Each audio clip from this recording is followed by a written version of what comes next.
So, why do most real estate investors never really scale beyond a handful of properties or small multifamily? It's not because they're not smart or not willing to work hard, it's because they're stuck using a single family house investing mindset, trying to scale with a model that simply doesn't scale. So, in this video, I'm going to share the single most important mindset shift you need if you want to build wealth with real estate. And it's the same shift that took me from flipping houses to owning thousands of units. Now, it took me a while. We're going to fast circuit that quite a bit here. We're going to talk about why most investors fail to scale and how you should build and develop a scaling mindset. And that involves, for example, building a team around you. And that's going to really unlock a whole new pathway to financial freedom that wasn't possible before. Plus, I'll show you how that one mental shift helped me go from struggling to raise $650,000, which was awesome, which I barely could do, to going to $3 million and closing a $9 million deal just 1 year later. Again, all related to that scaling mindset shift. So this is probably going to change everything for you. Let's get into it. Now, but if syndications are so great, okay, if this is the best vehicle to build wealth, then why doesn't everybody do this? Why don't more people leverage syndications to buy commercial real estate like multifamily? Why do, in fact, most investors fail to scale? Let me explain it this way, okay? To demonstrate what I'm about to share with you about the scaling mindset was Ocean's 11. Now, who's watched this movie or even seen the series? I do like this movie. It's one of my favorite movies. I really like this movie. And I use a little chat action on it. And I was like, man, because these guys, like, they steal a lot of money. Like, I just did a chat on it. So here's the infographic, okay? In Ocean's 11, the first movie in the series, the take was $160 million from the vault beneath the Bellagio that held cash for 3 casinos during a major boxing match, if you remember. Now, in the other movies, the takes were all in the hundreds of millions of dollars, and it's amazing, right? Now, Ocean's is a movie, okay? And I get that. It's pure entertainment. But actually, there are similar real-world mega heists as well. Like, one of them was the Antwerp diamond heist in 2003 in Belgium, where the take was $100 million in diamonds, gold, and jewelry. And one key thief, his name was Leonardo Notar Bartelli. He was caught and sentenced to 10 years, but most of the loot was never recovered, right? So Ocean's 11 has some basis in reality. So you contrast that with the average bank robber. Did you know that according to the FBI bank crime statistics, bank robbers in the U.S. steal an average of $4,330, right? Very few robberies exceed $10,000, and large hauls, like $100,000, are extremely rare. And the arrest rate for bank robbery is very high, over 50 to 60%. So most perpetrators, they get caught. So in short, high risk, low reward. Most of these criminals would do a better job just getting a minimum wage job. So I'm not glorifying crime in any way, okay? I just think I'm looking for a parallel with something that you maybe know and you can relate it from Ocean's 11. Because what's the difference, right? What's the difference in scale? It all starts with mindset. Like, bank robbers aren't strategic. They're kind of desperate. They don't plan. They're often unsophisticated. And most important, they work alone. In mega heists, they're strategic. They have a bigger vision. They do long-term planning. They show up prepared. And they're always working in teams. And so it's the same when trying to scale in real estate.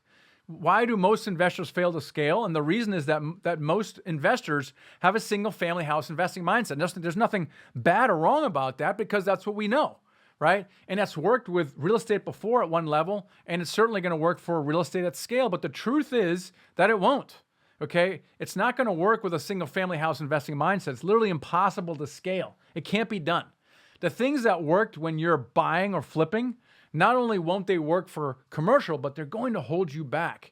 And so the secret to scaling with real estate is to develop a scaling mindset.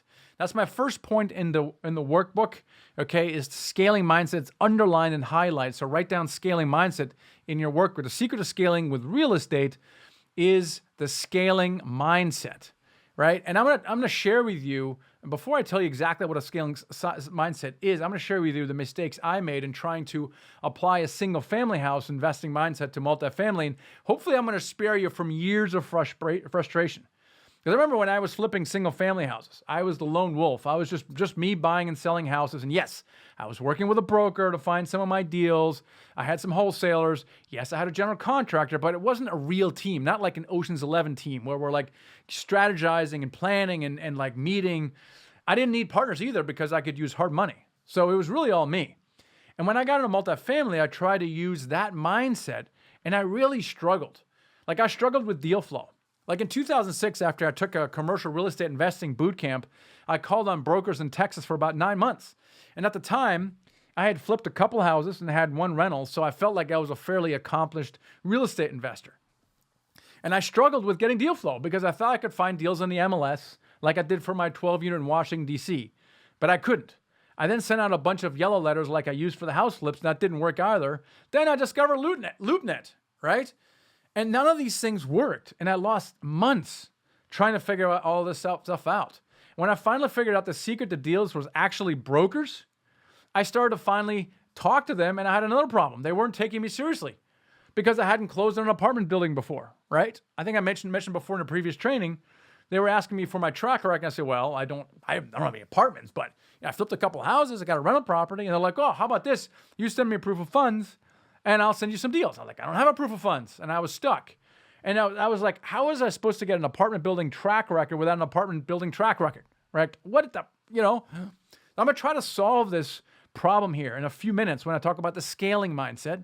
So for now, let me continue with my misguided scaling attempts using a single family house investing mindset because it went on and it was compounded. I finally did my first deal in 2011 and I made a new series of big mistakes after that. First of all, my big approach was I did everything myself because I could. And, I dusted off my analyzer and took a swing at this building. And with considerable effort, I recruited 5 investors and closed on it. And the deal didn't go well at all. In fact, it was a nightmare. I had bought the building without any help from someone familiar with apartments in Washington, D.C. I didn't realize I had a professional tenant until I closed on the building. And that tenant made my life miserable. They didn't pay rent, sued me every 6 weeks. It was possible to get them out due to the pro-tenant laws in the district that someone more experienced who had bought stuff before and got burned would have advised me against. I hired the wrong property manager because they weren't familiar with Section 8 properties like this. And because of the lost rent and attorney fees and fines, I nearly ran out of money. And because of that, I couldn't complete my renovation plan, which meant I couldn't realize the higher rents I projected to my investors. Now, the project had a happy ending because after a year and a half, I finally realized my mistake and replaced the property manager with someone who knew how to run buildings like this. And within another 3 months, the tenant was out.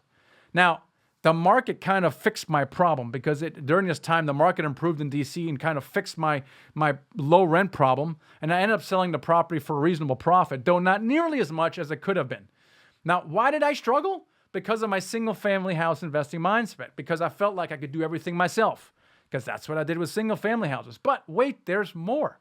Okay? I continued making other mistakes because I hadn't fully developed a scaling mindset. This is in 2018. I had this 46 unit in Birmingham on a contract for $1.7 million. Finally, I'm scaling, right? Or so I thought, but then I couldn't raise the money. I could barely raise the $650,000. And at the time, this is in 2018, right? I started my podcast in 2014. I had a list, right? And again, why did I struggle? I thought I could raise the $650,000. I couldn't. But Ken, I was trying to do stuff myself. And then I discovered I didn't have to raise all the money myself. I learned about joint venture partnerships with capital raisers who have access to capital and were looking to bring their investors into a general partnership. This is 2019, just 1 year later. We raised $3.2 million. Remember, I struggled to raise $650. A year later, I'm raising $3.2 million, but it isn't all me. In fact, 80% of it was raised through a joint venture partner. And we closed on this 224 units in Memphis worth $9 million. That, by the way, 4 years later, we sold for a staggering profit. But now I'm starting to scale. And now I'm starting to get it, right? So I have this light bulb moment. This is me with slightly shorter hair with a light bulb moment going off. The secret, what I discovered slowly and painfully, because I'm your crash test dummy of scaling, is that the secret to scaling with real estate is to develop a scaling mindset. And at the heart of the scaling mindset is to develop a who, not how mentality. This is a book by Dan Sullivan. If you haven't read it yet, add it to your reading list immediately. It's an absolute game changer if you want to scale anything in your life, your business, and yes, also real estate. If I were to boil down the fundamental shift from small time investing to scaling, it's to develop a who, not how mentality. Because It's the biggest shift in mindset from investing in single family houses. The difference between that and building a real estate empire, and it's truly liberating because it removes the need to figure everything out yourself. You don't need to do everything yourself. And if you do, it's going to cost you time, money, and it's going to make you make big mistakes. So instead, you leverage others who have what you lack. Don't know something? Work with a professional. Don't have an apartment investing track record? Well, then partners with an experienced operator. Can't qualify for $1 million loan? Partner with a high net worth individual. Don't have access to $1 million? Partner with a capital raiser, right? So here's what a who, not how mentality looks like in practice. What you need to do is you need to build a team. But building your team is really the difference between Ocean's 11 and the average bank robber, right? If you want to scale, you have to build your team.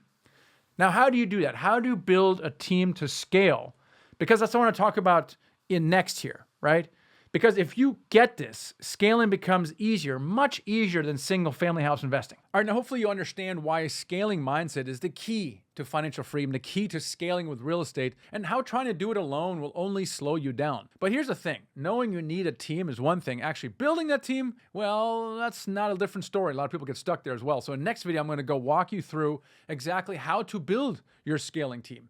Even if you don't have the experience, you don't even know where to start from scratch, and you're going to learn the 3 types of people you need on your team, how to find them fast, and how to leverage their track records to give you essentially instant credibility with brokers and investors. This is how you break into the game without your own track record, right? And if you already started thinking, hey, this is really cool, I surely would like to get started with this and start building my team now and scale apartments, this is exactly what we help our mentoring students do every day. So if that's you, book a free strategy session with our team and let's talk. All right, let's get into team building. Let's watch that next video.